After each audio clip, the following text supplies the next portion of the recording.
Ha? Strembo, Makati City. Diyan kami natin. Yung ginawa sa U-Trans lang.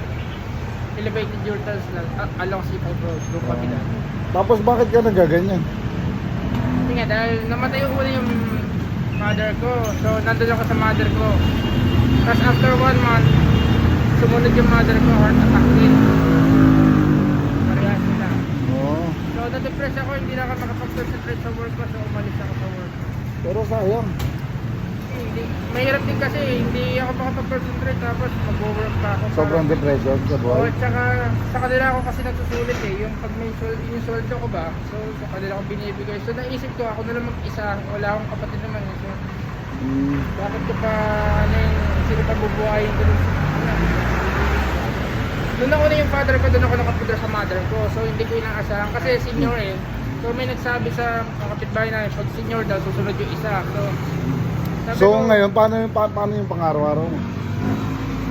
parang malaki. Ah, Kita ko mga barya-barya, mga barya. yo mga share, sana pag nakita niyo si Kuya, tulungan niyo. Siyempre, dito lang ako, Share Mo Lang TV. Support natin si Kuya, nakita ko lang, pero tutulungan ko si Kuya. Sana all. The best yan. Kuya, pasensya ka na. Ha? Kaya alisin ko pa yung mask ko. Oh, hindi, okay na yan. Sana, laban lang sa hamon ng buhay, kung tayo gagawa ng masama. Tama ba yan? Ha? Oh, Kuya, God bless sa'yo. Merry Sana all. Christmas. 30 days pa. Lagi ka mag-iingat na.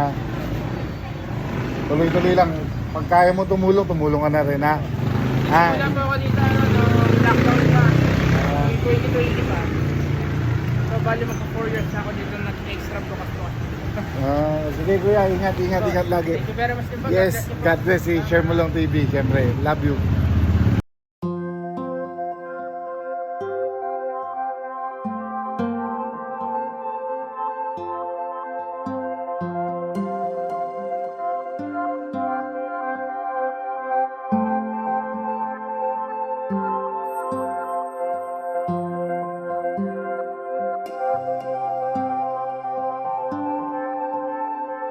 Thank you for watching.